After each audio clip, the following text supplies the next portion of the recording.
जय मिथिला जय मैथिली। हम कंचन झा समस्त मैथिलीवासी के प्रणाम करै छी और आइ चतुर्दशीक पावन अवसर पर एकटा शिवजीक गीत सुनाबऽ जा रहल छी। तो सुनू ई गीत।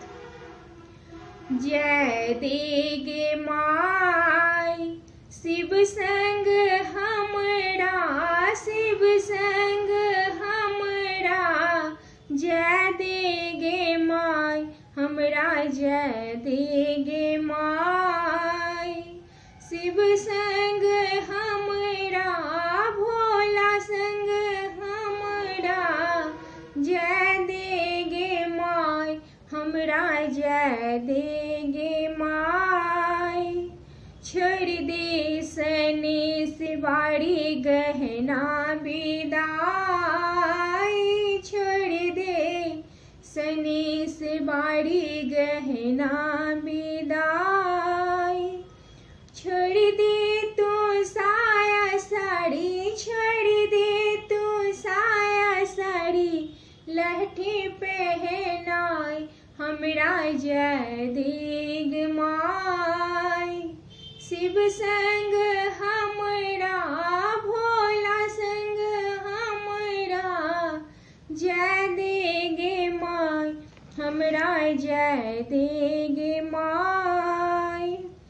कार्तिक गणपति दुई जन माय, कार्तिक गणपति दुई जन माय।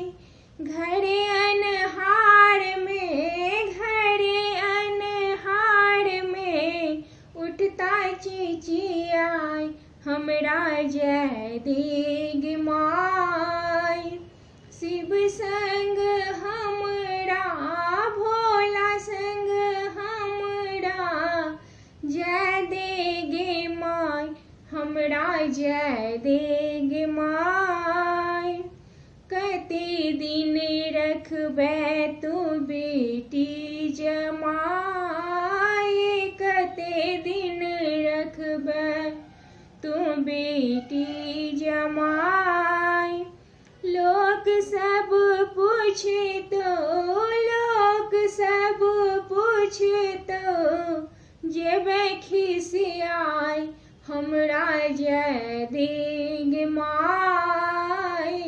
शिव संग हमरा, भोला संग हमरा, जय देग माय हमरा, जय देग माय।